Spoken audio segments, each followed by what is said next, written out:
up guys? LC Gaming again. Nandito naman tayo sa isang quick na tutorial. And this time, this is all about Alertbox. Dun sa Alertbox guys, kung na-experience nyo minsan, pakita ko sa inyo. For example, nag-try kayo na pag tinry nyo siya sa test, makikita nyo may dumalabas na ganyan. Pero pag mismong live na kayo and then may nag-like, nag-share ng stream nyo, walang lumalabas, yan yung i-fix natin ngayon. And there's a three-way para mabilis. Actually, lahat, maraming way para ma-fix yung issues about Alertbox kung hindi siya nag-show up. Pero ibibigay ko sa inyo yung pinakatatlong epektibo. Gagawin natin yan in this tutorial. Pero bago yan guys, huwag kalimutan mag-subscribe for more tutorial videos all about Streamlabs OBS. Huwag niyo kalimutan mag-subscribe sa LC Gaming and then like and follow sa ating page LC Gaming on Facebook.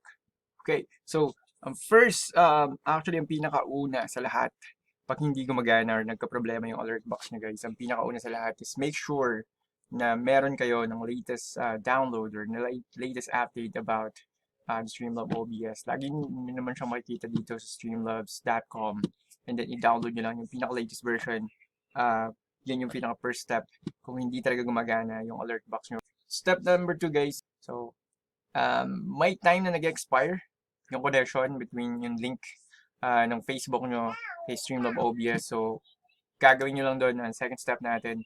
Make sure na ilalagaw nyo to. Make sure na nakalagaw kayo dito. And then, pupunta kayo sa Facebook nyo. And then, pagpunta nyo sa Facebook nyo, punta kayo dito sa settings. And then, business integration. And then, click nyo lang dito to. And, i-click nyo yung remove. Okay. Na-remove nyo na guys. Kailangan nyo lang gawin is make sure na magla-lag back in kayo dito.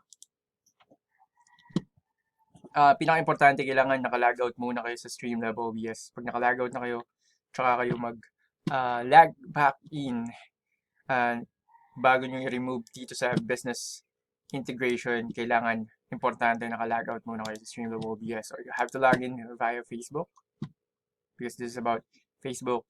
And then continue nyo lang. So, syempre, tatanungin dito kung ano yung ginagamit nyo pang streaming. So, ako, LC Gaming. And then, yun na. Nakalink na yan, guys. And pwede nyo nang magamit. So, ang last and final step natin, mga idol, is the firewall. Meron yung possibility kasi si firewall yung problema. Kaya hindi lumalabas yung Alertbox.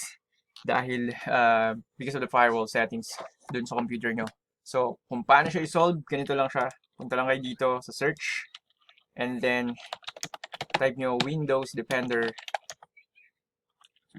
Firewall. So, pag-click nyo ng Windows Defender Firewall, nandito na siya. Click nyo lang tong Allow Up Features through Windows Defender Firewall. Pag na-click nyo na yan, sa akin kasi, actually, ito yung naging problema talaga kaya nung nagkaroon ako ng problema about Alertbox, hindi lumalabas because hindi siya nakalist dito. Ito yung problema talaga guys. Hindi yung ilalag in mo lang, hindi yung latest version, naka-update naman yung sa akin. Naging problema sa akin is wala dito ng list. So, may Windows Firewall yung pinaka-importante. Kailangan nandyan. Kailangan makita nyo dito guys. Katulad dito, nung unang tingin ko dito, wala. So, ang ginawa ko lang, para ma-solve yung issue is, ilalagay mo siya, or pag hindi mo siya nakita dito guys, minsan makikita nyo dito, kailangan naka-check yan. And then, okay nyo lang. Pero pagka wala dito, ang gagawin nyo lang dito guys is allow another app. So, grayed out yan. Most of the time, kailangan mo lang i-check yung settings. Change settings and then okay. Pag change settings mo, makiklik mo na siya dito. And then, lalabas tong browse. So, pag nag-browse ka na, click mo lang to. And since nagawa ko na siya guys, pupunta lang kayo dito sa C, and then program files, and then click nyo yung Streamlabs, and then kailangan nyo i-click ito, yung .exe. And pag na-click nyo na yan, open lang, okay na yun. and then i-check nyo na, magagamit nyo na, gagana na yung Alertbox. Pwede nyo siyang gamitin sa live, guys. And of course, huwag nyo kalimutan mag-comment, guys, sa mga gusto nyo pa.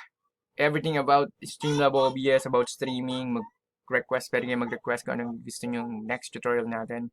And huwag kalimutan mag-subscribe sa YouTube channel natin, guys. Again, LC Gaming, peace out.